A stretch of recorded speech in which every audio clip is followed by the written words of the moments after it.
Hello my dear students, welcome back to Anjib Singh academy. तो चलिए हम बात कर रहे हैं क्लास 12 वेब एप्लीकेशंस के चैप्टर 3 जावास्क्रिप्ट के कुछ इंपॉर्टेंट क्वेश्चंस। मैं उस क्वेश्चंस की बात कर रहा हूं जो बोर्ड एग्जाम में पूछे जा चुके हैं। आइए देखते हैं बोर्ड का पेपर 2020 न्यू एग्जामिनेशन न्यू करके बोर्ड का पेपर आया था 2020 में। एक्चुअली दो पेपर देखने को मिले हैं मुझे, एक ओल्ड एंड बेस। ओल्ड का वीडियो मैंने अभी अभी अपलोड किया है और 20 का सॉल्यूशन भी आपको बता दूं कि क्या होगा। सबसे पहले 1 मार्क क्वेश्चन में देखते हैं। यहाँ पे पूछा गया जावास्क्रिप्ट वाज डेवलप्ड बाय, तो ब्रेंडन एच के द्वारा डेवलप किया गया था। Option A. Variable in JavaScript can be declared, तो स्मॉल में वैर यूज करते हैं, ये कैपिटल वैर नहीं होगा क्योंकि केस सेंसिटिव होता है Java. Percent in JavaScript is example of arithmetic operator है ये। Numbers in JavaScript are double precision, 64 bit format में होता है ये, ध्यान रखिएगा। 2 मार्क्स क्वेश्चन में दिया हुआ है 2 tips to remember while writing JavaScript. तो जावास्क्रिप्ट के लिए आपको क्या क्या रिमेंबर रखना है कि जावास्क्रिप्ट पहला तो कोड सेंसिटिव होता है, white space between boards and tabs जो है इग्नोर हो जाता है, लाइन ब्रेक इग्नोर हो जाता है, जावास्क्रिप्ट स्टेटमेंट सेमीकोलन से एंड करता है। तो अगर आपको मान लीजिए दो प्रॉपर्टी याद नहीं हो तो एक तो केस सेंसिटिव और सेमीकोलन से एंड, ये तो याद रख ही सकते हैं हम। Right the output of the given code. अब ये कोड दिया हुआ है यहाँ पे ब्लू रेड ऑरेंज येलो, इसको रिवर्स कर दिया गया तो ये रिवर्स हो जाएगा येलो ऑरेंज रेड ब्लू। उसके बाद लूप चलाएगा जीरो से लेके लेंथ तक i+2। तब यहाँ पे क्या होगा, आई मतलब सपोज आई जीरो पे आ गया, टू जब होगा तो रेड पे जाएगा और जो भी आएगा उसको अपर केस में प्रिंट करना है। तो देखिए आउटपुट हमारा येलो एंड रेड आएगा इन अपर केस, और यहाँ पे बी आर के कान लाइन नीचे चला जाएगा।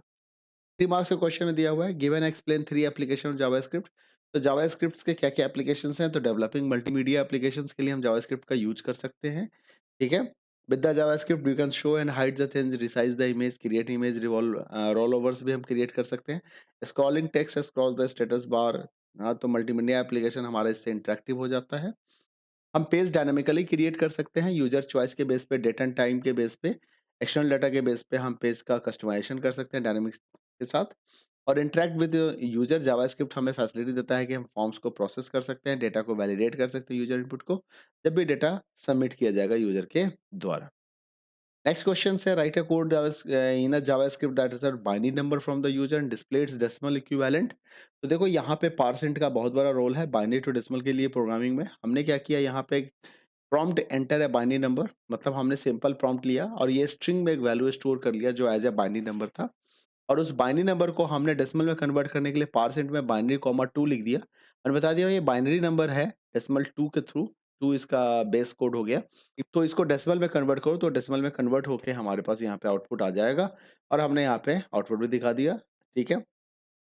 Write a code in JavaScript to accept the 5 numbers from user, store them in array and display the sorted array। तो sorted array के लिए हम sort फंक्शन का यूज करेंगे। पहले हमें क्या करना है कि भाई array क्रिएट करना है।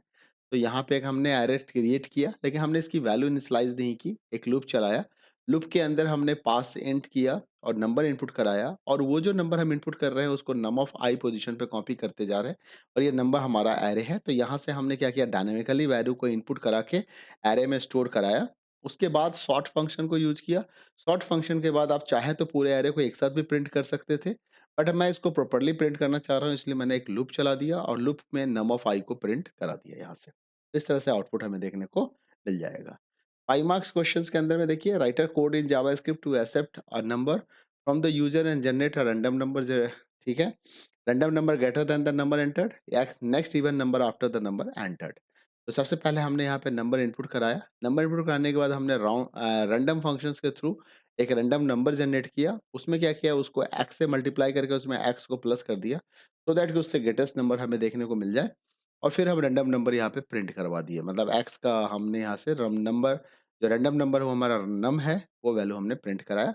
फिर हमने चेक किया कि जो नंबर हमने इनपुट किया था एक्स के अंदर में क्या वो इवन नंबर है। तो उससे अगला नंबर के लिए हमने एक्स को +2 कर दिया सो दैट कि एक अगला इवन नंबर आ जाए। अगर ये ऑड नंबर है तो हमने +1 करके अगला इवन नंबर निकाला और उस नेक्स्ट इवन नंबर को हम इवन के थ्रू यहाँ पे प्रिंट करा दिए। ध्यान रखिएगा इवन नंबर जो जनरेशन है वो एक्स के बेस पे किया गया है, ना कि रैंडम फंक्शंस के बाद वाले वैल्यू के बेस पे किया गया है। Write a program in JavaScript to accept the marks in 3 subject, display the total marks obtained, percentage grade as per the given criteria. Percentage अगर इतना होगा तो ग्रेड ये होगा, 75 से 60 के बीच में बी होगा, 60 टू 33 के बीच में सी होगा और बिलो 33 होगा तो डी होगा।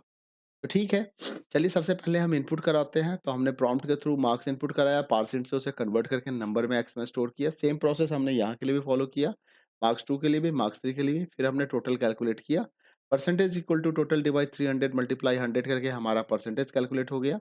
ये सारे इन्फॉर्मेशंस को हमने डिस्प्ले करा दिया यहाँ तक। परसेंटेज को हमने राउंड कर दिया और साथ में परसेंट सिंबल का भी इस्तेमाल कर लिया। उसके बाद अब हमें ग्रेड कैलकुलेट करना था। तो ग्रेड कैलकुलेशंस के लिए हमने एक स्ट्रिंग ग्रेड वेरिएबल लेके रख लिया, उसकी डिफ़ॉल्ट वैल्यू ब्लैंक कर दी है। कंडीशन लगाया, percentage greater than equal to 75 है तो ग्रेड ए हो जाएगा। अगर percentage greater than equal to 60 and less than 75 है तो बी कर दो। Greater than equal to 33 and less than 60 है तो सी कर दो, अदरवाइज़ ग्रेड को डी कर दो। उसके बाद write the grade is equal to grade plus, तो आउटपुट भी यहाँ से देखने को मिल जाएगा। नेक्स्ट क्वेश्चंस है जहाँ पे आपसे आउटपुट पूछा जा रहा है कि अब देखिए यहाँ पे कोड क्या दिया है, एक फ्रूट्स दिया हुआ है एप्पल, मैंगो। फ्रूट्स के 50 लोकेशन पे आप ऑरेंज डाल रहे हो, मतलब हम डाल सकते हैं, यहाँ कोई प्रॉब्लम नहीं है। बट हमारे पास पहले तो 2 ही एलिमेंट थे, तो बाकी जो बचे एलिमेंट उसमें नल वैल्यू आ जाएगा हमारे पास। इसने बोला कि भाई फ्रूट्स का लेंथ बताओ, तो जब हम लेंथ बताएँगे तो क्योंकि आपने 50 एलिमेंट डाल चुके हो, तो टोटल 51 होगा। लास्ट इंडेक्स वैल्यू क्या होता है 50, तो जो लेंथ होता है वो हमेशा हाईएस्ट इंडेक्स से एक वैल्यू ज़्यादा देता है, तो यहाँ पे फ्रूट लेंथ से उसका वैल्यू आगे आ जाएगा। एंड ऑफ द प्रोग्राम, तो यहाँ से क्या होगा, end of the program print हो जाएगा। तो आउटपुट क्या आएगा 51, end of the program. Read are the following code using switch case, तो स्विच केस में क्या होगा, ये इक्वल टू ही है, a equal to 1, a equal to 2 else है। तो इसका इस्तेमाल स्विच केस में कैसे करते हैं, स्विच के अंदर में हमने ए लिख दिया और जो इक्वल टू 1 है इसको हमने केस के साथ लिख दिया, केस 1। इक्वल टू 2 के लिए हमने क्या लिखा है यहाँ पे, केस 2। और एल्स के लिए फाइनली हमने क्या लिखा है यहाँ पे, डिफॉल्ट। उसके बाद आउटपुट के लिए क्या है, जो लाइन यहाँ लिखा हुआ है सेम लाइन मैंने कॉपी पेस्ट कर दिया। जो भी लाइन यहाँ लिखा हुआ है बिल्कुल उसी लाइन को मैंने यहाँ पे कॉपी पेस्ट किया। एडिशनल क्या है इसमें, तो केस से पहले, एक केस जब टर्मिनेट हो रहा है दूसरे केस का बिगिनिंग से पहले, तो ब्रेक स्टेटमेंट का इस्तेमाल कर दिया गया है इस तरीके से, सो दैट की फॉल थ्रू कंडीशन से हम बच सके। तो ये सॉल्यूशन रहा आपका 2020 न्यू क्वेश्चन पेपर का। तो मिलते हैं अगले वीडियो में, फिर अगले सैंपल, अगले बोर्ड पेपर के सॉल्यूशन के साथ। तब तक अपना ख्याल रखिए, वीडियो पसंद आया तो लाइक करें, शेयर करें, चैनल सब्सक्राइब नहीं किया तो सब्सक्राइब कर लें। Thank you, bye bye, take care.